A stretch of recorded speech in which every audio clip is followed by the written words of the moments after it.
Imagine it is midnight. Your room is dark, your phone is face down, the whole city outside your window is slowly going quiet. And then, nothing happens. You close your eyes, but you do not drift.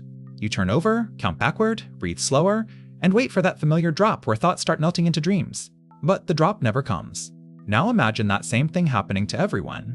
Not just one stressed student, not just one night shift worker.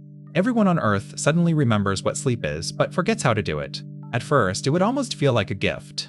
The first sleepless night would be strange but not terrifying. People would text each other at 3 in the morning. Grocery stores would be full. Online games would never empty out.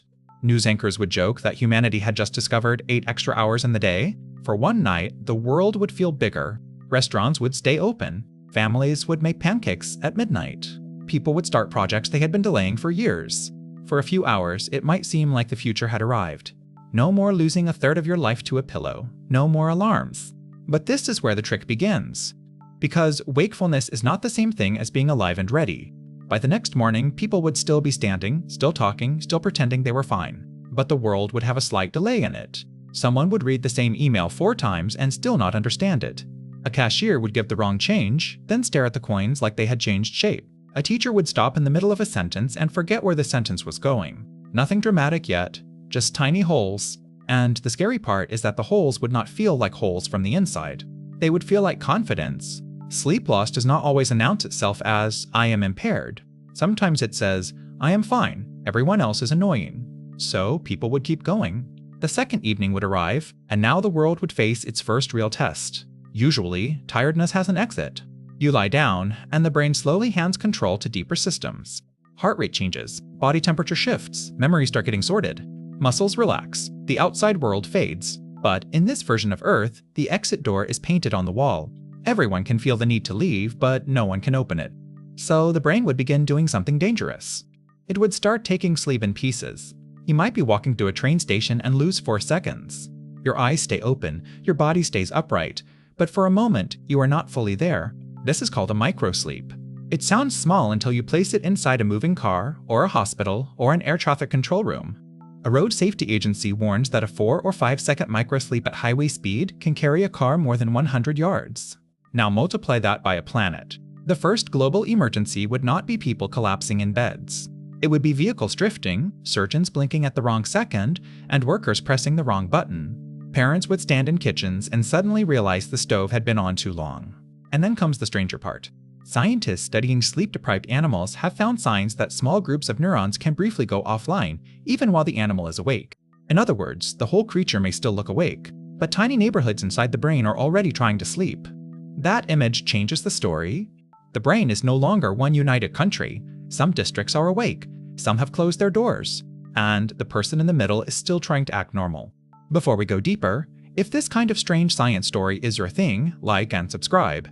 Nikora is built for questions that sound silly at first, and then slowly become a little too real. By day 3, the world would stop joking about extra time. People would begin losing the thread of themselves. Memory would become slippery. Not all memory instantly, but the kind that lets today become part of your life story. Sleep helps the brain form and maintain the pathways used for learning and new memories. Without it, the day does not settle properly. It stays loose, like papers blown around a room. A person might have a conversation, answer normally, laugh at the right moment, and 10 minutes later remember only the shape of it. Then, emotions would become louder. Small disappointments would feel personal. Small noises would feel aggressive. A line at a pharmacy would become a battlefield. Everyone would be exhausted, but nobody would have the soft reset that usually happens when one day ends and another begins. That is one quiet job sleep does. It gives yesterday somewhere to go. Without that reset, the world would become emotionally crowded. Every argument would stay in the room. Every fear would keep its coat on. And while all of this is happening in the mind, the body would be falling behind too. Sleep is not empty time. Health agencies describe sleep as vital for brain and body health. During sleep, the body supports healthy brain function, physical repair, immune activity, metabolism, heart rhythms, and more. Some research also suggests that sleep helps clear waste products that build up in the brain while we are awake. So imagine a city where the garbage trucks never come at night. The streets might look fine the first morning, even the second, but every day adds another layer. The city is not destroyed by one dramatic explosion. It is buried by maintenance that never happened. That is the deeper horror of forgetting sleep. You do not just lose dreams. You lose the hidden work that makes waking possible. By the end of the first week, society would have to redesign itself around failure. Schools would close first because learning without sleep would be like riding on water. Then long-distance driving would be restricted. Then operating rooms would change rules. Trains, factories, power plants, and airports would run on shorter and shorter shifts. Not because people needed free time, but because no one could trust a brain after too many continuous hours awake. Cities might build quiet centers. No phones, dim lights, soft floors. Medical teams would watch thousands of people lie still for hours, hoping that rest could imitate some tiny piece of sleep. But rest is not sleep. A machine can be turned off. A living body has to perform the shutdown correctly. That is why the question becomes more desperate. Could we hack sleep back into existence? Doctors would try medicines. Engineers would build helmets that flash light and sound in careful rhythms. Neuroscientists would search the sleep circuits in the hypothalamus, brainstem, thalamus, and the body clock, looking for the broken switch. And somewhere in the middle of all this, someone would whisper about the closest real shadow we have. Fatal insomnia. It is rare, and it is not the same as this thought experiment. But it matters because it shows that when the systems controlling sleep are damaged, the damage does not stay neatly inside bedtime. The rare disease can involve the thalamus, a brain region linked to sleep and wake regulation. Reports described sleep disturbance along with psychiatric symptoms, weight loss, balance problems, blood pressure changes, sweating, and trouble controlling body temperature. That is the warning. Sleep is not one feature. It is connected to almost everything. So, if the whole species forgot how to sleep, the ending would depend on one question.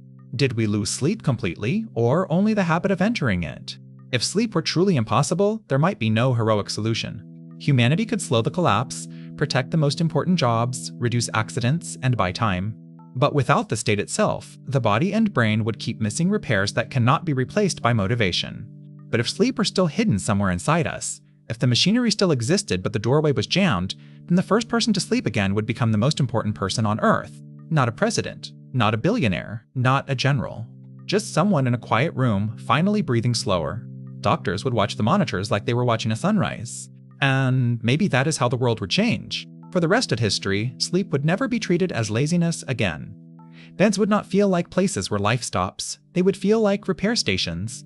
Dreams would feel less like nonsense and more like proof that the hidden machinery is still working. Because if we forgot how to sleep, the lesson would not be that humans need rest. It would be stranger than that. We need to disappear for a while, every single day, so that the person who returns in the morning can still be us.